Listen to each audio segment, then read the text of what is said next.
Voltamos com o Canal Livre, que essa noite discute a hipertensão, a saúde cardíaca do brasileiro. Neste segundo bloco, nosso convidado é o cardiologista Carlos Alberto Pastore, livre docente da Faculdade de Medicina da USP e diretor de serviços médicos do INCOR. Doutor Pastore, obrigado pela sua participação no programa. Obrigado pelo convite. Já que estamos aqui diante de um cardiologista, a hipertensão tem alguma coisa a ver com o temperamento da pessoa, com o estado de espírito da pessoa, até com algum choque emocional recorrente? Ou seja, há uma ponte entre coração e cérebro, no caso? Eu acho que sim, viu, Jamir? Se você observar as pessoas hipertensas, quer dizer, não dá para você dizer que isto é realmente de todos os hipertensos. Mas há uma certa personalidade, entre aspas, dos hipertensos, que chama muita atenção as pessoas que recebem muitas tensões e pouco conseguem colocar para fora. A sensação que eu tenho é que parece que a vida tem que ter duas mãos, né? Uma que entra e uma que sai. Parece que as pessoas hipertensas não lidam bem com essa agressividade. Isso é o que está descrito nas pessoas hipertensas, não em todos, mas uma boa parte deste grupo de hipertensos, a gente sente essa dificuldade em lidar um pouco com a agressividade. E isso realmente, no consultório no dia a dia, a gente sente muito isso, viu, Jamir? Doutor Pastore, quando é que a hipertensão começa a atacar o sistema cardiovascular mesmo, para valer? Então, o que chama atenção é que a hipertensão tem um período, né? Por isso esse mal silencioso, que você pouco tem sintomas e os órgãos, chamados órgãos-alvos, pouco sofrem.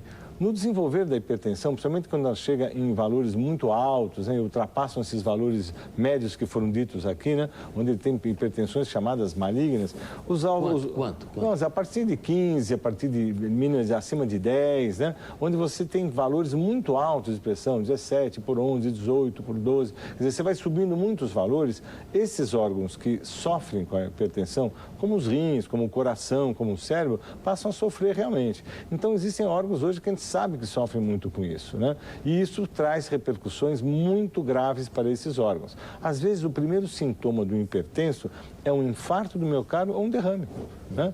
Para um indivíduo que nunca tirou uma pressão. Então, como colocou aqui o doutor Décio, é muito importante se você medir a pressão do indivíduo para que você saiba se o indivíduo é hipertenso ou não, porque às vezes você não sente absolutamente nada, né? Mas uma medição de pressão por ano acrescenta alguma coisa? Pode prometer que a pessoa está sob controle? Eu acho que os clínicos, os cardiologistas, como os nefrologistas, as pessoas que acompanham as pessoas hipertensas, você não faz uma medida única. Quando você tem alguma dúvida, claro, uma medida de consultório, uma medida única não é a forma de você dizer, olha, esse indivíduo está hipertenso. Pode ser de momento, né? Mas naquele momento, o indivíduo que chega no consultório fica nervoso quando está no consultório médico, né? Síndrome do avental branco. Então, há necessidade de você fazer outros exames, como o mapeamento ambulatorial da pressão, onde o indivíduo fica com o aparelho, medindo pressão durante o dia, né? Durante as 24 horas, e você vai sentir os momentos do dia que a pressão está mais alta, mais baixa, há uma variação da pressão dentro das 24 horas. E você vai perceber se naquelas medidas feitas no exame, você realmente está hipertenso ou não.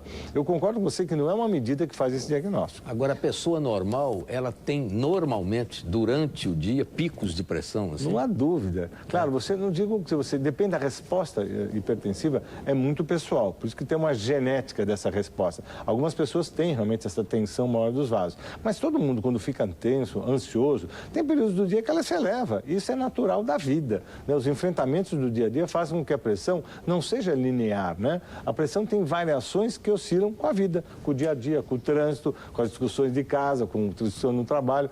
Há uma oscilação da pressão. Isso é natural dos indivíduos. Claro que alguns indivíduos podem responder, né, com valores mais altos. E alguns indivíduos realmente têm essa predisposição. Mas a resposta a ter pico de pressão você pode ter durante o dia. Doutor Pastore, e o velho colesterol, hein? O colesterol, agora as medidas vão mudando, né? Eu, quando comecei a fazer check-up, 220, o colesterol total era considerado razoável. E me diziam até que antes era 250. Agora, 200 já não satisfaz mais os médicos, já estão falando em 180. É verdade. O raciocínio é muito parecido com a hipertensão. Antigamente, como não tínhamos tantos recursos para observar esses trabalhos, acompanhamentos de grandes grupos de pacientes, agora nós temos esses acompanhamentos. E você observa que indivíduos que têm colesterol mais baixo vivem mais, têm menos aterosclerose, menos entupimento das artérias. Então, vale a pena ter valores de colesterol mais baixos? Vale, porque você vai viver mais, vai ter menos doença arterial. Então, o raciocínio que foi feito para a pressão, caindo os valores, é o mesmo valor do colesterol. Há necessidade de você ter valores mais baixos, principalmente se você tiver alguns fatores de risco. Alguns indivíduos que não têm outros fatores de risco, você pode ser um pouco mais condescendente com o valor. Mas, realmente, quem tem fator de risco importante, família com doença, realmente é importantíssimo que você tenha valores mais baixos, porque você vai ter menos doença arterial.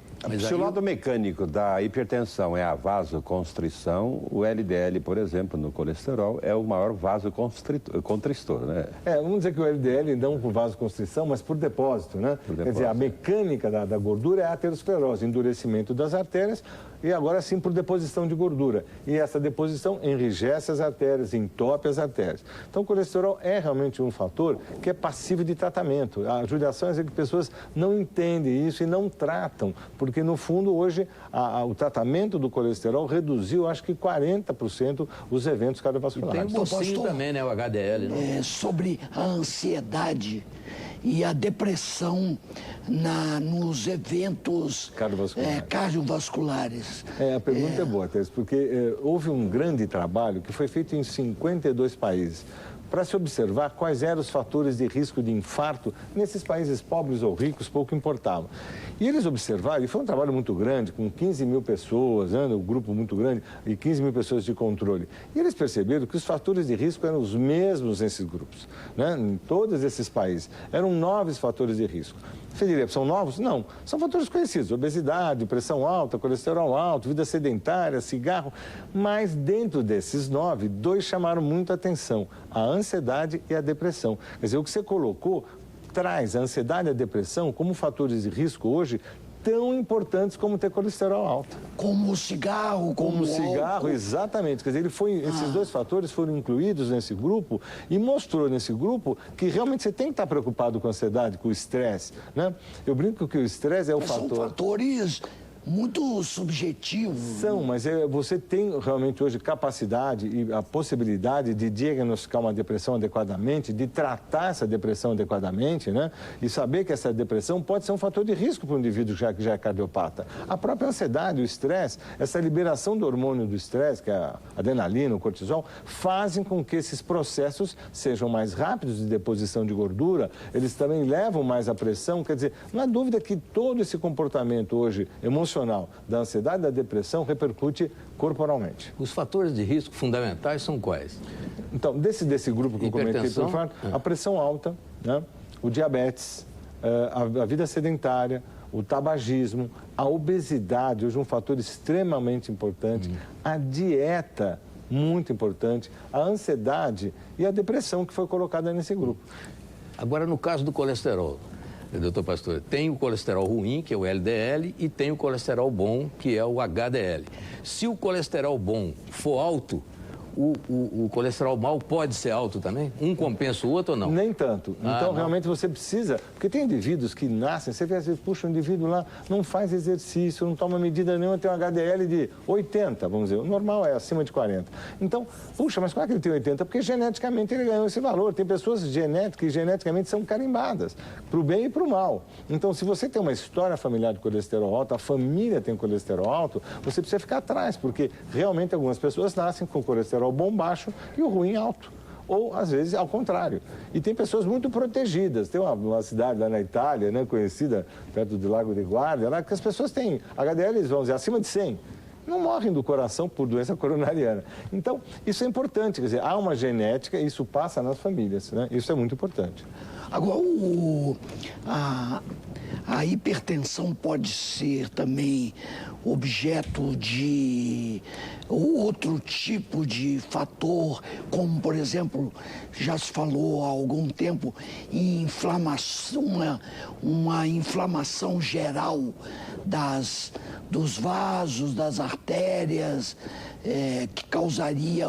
A hipertensão. Seria não só a hipertensão, mas também o infarto ou o derrame. Então, a inflamação parece hoje ser a base, né, para que haja a deposição da gordura nas artérias. Parece que a inflamação é o começo de tudo aí, que começa a alterar a artéria e facilita o depósito da gordura. Mas é uma doença É uma doença inflamatória. Essa Não, inflamação. Eu vou dar um exemplo. A obesidade é inflamatória. A gente sabe que a obesidade libera substâncias que levam à inflamação. O ácido úrico é inflamatório. Quer dizer, são substâncias que facilitam a liberação de fatores inflamatórios e que predispõem a depósito de gordura nas artérias. Então, esse acho que é a base importante. Mas há uma farmacologia já desenvolvida para tratamento anti-inflamatória. No modo geral, você tem tratamento para essas lesões. É possível você fazer tratamento para essas lesões, né? Mas o importante é o conhecimento disso, porque esta doença às vezes não dá sintoma, né?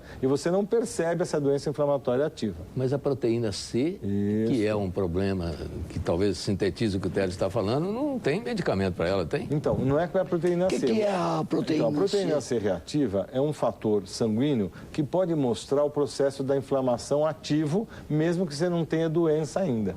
Então, hoje estão desenvolvendo... Antecipa, né? Antecipa. Mas o que faz com a proteína C? A presença dela no sangue? Isso, a presença no sangue. Então, onde é que você encontra isso? Quando o indivíduo já tem uma barriga, já tem um fatorzinho de risco, já está com colesterol um pouco alto, mas não tem sintoma nenhum. E às vezes você fazendo um exame de sangue, você detecta que ele tem um processo inflamatório, sem estar com qualquer outra doença associada. Então, às vezes você já tem uma sugestão. Às vezes exames de imagem podem te mostrar uma artéria já um pouco comprometida. Então, você vai observar que esse indivíduo está num processo inflamatório e esse processo inflamatório está levando já à deposição de gordura nas artérias. Mas o que se pode fazer para fazer recuar a proteína C? Você pode estar tomando medicação para o colesterol, por exemplo, né? Não um anti-inflamatório, sim, uma medicação que tenha um efeito também anti-inflamatório, mas que abaixe o colesterol, por exemplo, ou trate o que está levando à inflamação, o ácido úrico, por exemplo. Muito bem, no Canal Livre vai fazer mais uma parada. A gente volta dentro de instantes com o Dr. Carlos Alberto Pastore.